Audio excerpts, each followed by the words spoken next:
নির্দেশ পাইছি, এই জন্য আমরা বোনাপাড়াকে সাজানোর জন্য আলপনা করতেছি।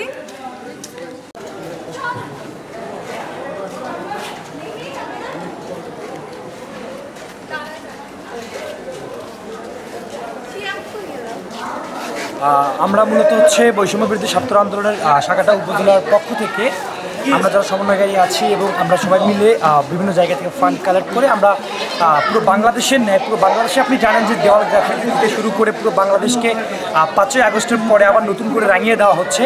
সেই রাঙিয়ে দেওয়ার অংশ থেকে আজকে আমরা আমাদের এই আলপনা কার্যক্রম এবং দেওয়াল গ্রাফিতি কার্যক্রম আমরা পরিচালনা করছি।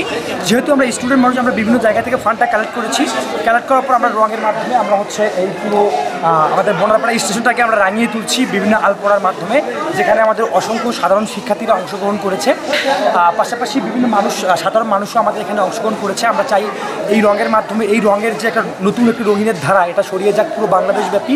এবং আগেকার যে বাংলাদেশ, 5ই আগস্টের বাংলাদেশ এবং 5ই আগস্টের পরের বাংলাদেশকে আমরা দুটা পার্থক্যের চোখে দেখি, একটা বিশাল পার্থক্য আছে। সেই পার্থক্যটা আমরা নতুন করে রাঙিয়ে দেওয়ার জন্য আমরা মূলত হচ্ছে এই আলপনা কার্যক্রম এবং দেওয়াল গ্রাফিতি কার্যক্রম পরিচালনা করছি, যাতে করে আমাদের সামনে যে ভবিষ্যৎ আছে এটা আমরা নতুনভাবে রাঙাতে পারি এবং নতুনভাবে এবং সুন্দরভাবে রাঙিয়ে দিতে পারি, এবং যাতে করে আমাদের মানুষের যে সাধারণ মানুষের যে দুঃখ কষ্টগুলো আছে এগুলোকে আমরা নতুনভাবে রাঙিয়ে দিয়ে আমাদের সাধারণ মানুষের যে চাহিদাগুলো আছে এগুলো আমরা বিভিন্ন মাধ্যমে আমরা রাঙিয়ে তোলার চেষ্টা করছি। যেমন আপনারা জানেন নিত্য প্রয়োজনীয় পণ্যের দাম অনেক পরিমাণ বেড়ে গিয়েছিল, আমরা সেগুলো চেষ্টা করছি, আমরা নিয়মিত বাজার মনিটরিং করছি। পাশাপাশি আমরা চেষ্টা করছি যাতে করে সিন্ডিকেট যারা করে তারা যাতে সাধারণ মানুষের কাছ থেকে বেশি এই জিনিসগুলো নিতে না পারে। এবং পাশাপাশি আমাদের বৃক্ষরোপণ কর্মসূচি আছে আগামীকাল। আমরা পুরো বাংলাদেশকে আবারও সবুজে রাঙিয়ে দিতে চাই। আপনারা জানেন যে জলবায়ু পরিবর্তনের ফলে আমাদের পরিবেশের ভারসাম্য নষ্ট হয়ে যাচ্ছে। সেই জায়গা থেকে আমরা আগামীকাল উপজেলা প্রশাসনের পক্ষ থেকে সহযোগিতা এবং আমরা বিভিন্ন মাধ্যমে সহযোগিতার ফলে আমরা বিভিন্ন গাছ কালেক্ট করেছি, যেগুলো আমরা আগামীকাল আমরা আমাদের শিক্ষা প্রতিষ্ঠান এবং আমাদের সরকারি বিভিন্ন স্থাপনা এবং আমাদের রেলওয়ে স্টেশনের বিভিন্ন রেলের জায়গাগুলোতে আমরা লাগাবো, যাতে করে আমাদের আগামীর বাংলাদেশ সবুজে রাঙিয়ে যায়। পাশাপাশি আমরা নতুনত্বের ছোঁয়া আনতে চাই, যেহেতু আগামীর বাংলাদেশ ছাত্রদের বাংলাদেশ, আগামীর বাংলাদেশ তারুণ্যের বাংলাদেশ। এই বাংলাদেশকে আমরা নতুনভাবে রাঙিয়ে তুলে আমরা যে ডিজিটাল বাংলাদেশের কথা বলা হতো এতদিনে, আসলে তারা মুখেই বলেছে ডিজিটাল বাংলাদেশ, আসলে কাজের কোনো ডিজিটাল বাংলাদেশ কিন্তু আমরা দেখতে পাই নাই। সো এই ডিজিটাল বাংলাদেশের আড়ালে এই যে স্বৈরাচার শাসক ছিল তারা বিভিন্ন টাকা লুটপাট করেছে, তারা 11 লক্ষ কোটি টাকা লুটপাট করেছে এই বাংলাদেশে এবং মাথা পিছু ঋণ রেখে গেছে। আমরা চাই যে হচ্ছে আগামীর বাংলাদেশকে সত্যিকার অর্থে বাংলাদেশ করে আগামীর আমরা যারা সমন্বয়কারী আছি এবং আমরা তো সবাই সমন্বয়ক, সো আমরা যারা ছাত্র আছি আমরা চাই যে আগামীর বাংলাদেশ খুব দ্রুত ঘুরে দাঁড়াবে। যেমন আগামীর বাংলাদেশ আপনি দেখছেন যে অতীতে মালয়েশিয়া থেকে মানুষ এসে আমাদের বাংলাদেশে তারা কাজ করতো, কিন্তু ডক্টর মাহাথির মোহাম্মদের সাফল্যের চূড়ায় মালয়েশিয়াতে কিন্তু বর্তমানে লক্ষ লক্ষ বাংলাদেশি শ্রমিক কাজ করছে। সো আমরা চাই আগামী কয়েক বছরের মধ্যে বাংলাদেশকে ঘুরে দাঁড়াতে, এবং আমরা চাই আমরা ছাত্র যারা আছে আমরা সবাই ডক্টর মাহাথির মোহাম্মদ হতে চাই, এবং আমরা চাই আমাদের উপর ভর করে, আমাদের ছাত্রত্বের উপর ভর করেই, আমাদের তারুণ্যের উপর ভর করেই আমাদের আগামীর বাংলাদেশ এগিয়ে যাবে এবং দুর্বার গতিতে এগিয়ে যাবে। এবং আমাদের স্বপ্নের যে ডিজিটাল বাংলাদেশ বলা হতো, স্মার্ট বাংলাদেশ বলা হতো, সেটাকে আমরা সত্যিকার অর্থে রূপ দিব এবং সাধারণ মানুষের দুঃখ কষ্ট সব কিছুই কমে যাবে ইনশাল্লাহ।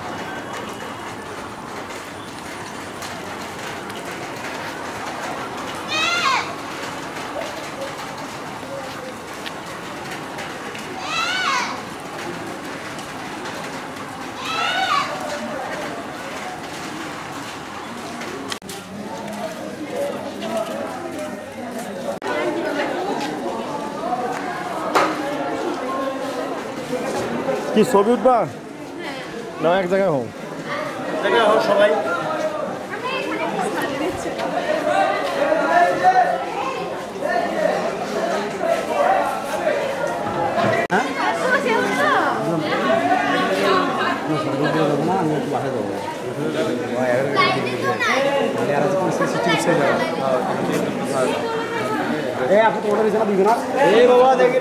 ঠিক আছে যারা কাজ করছে তারা সবাই এদিকে আসো।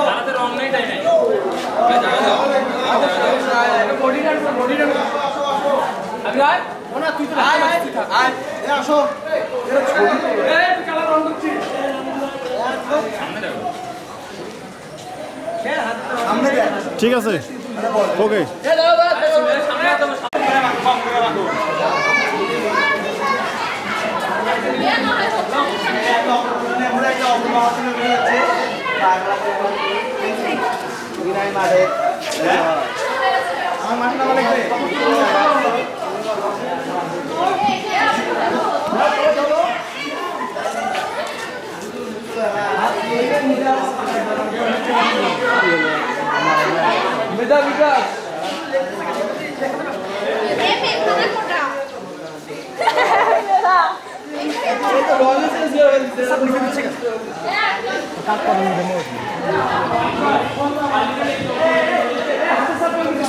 নিচে দিও না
অনেক ভাই তাড়াতাড়ি নিয়ে আয় অনেককে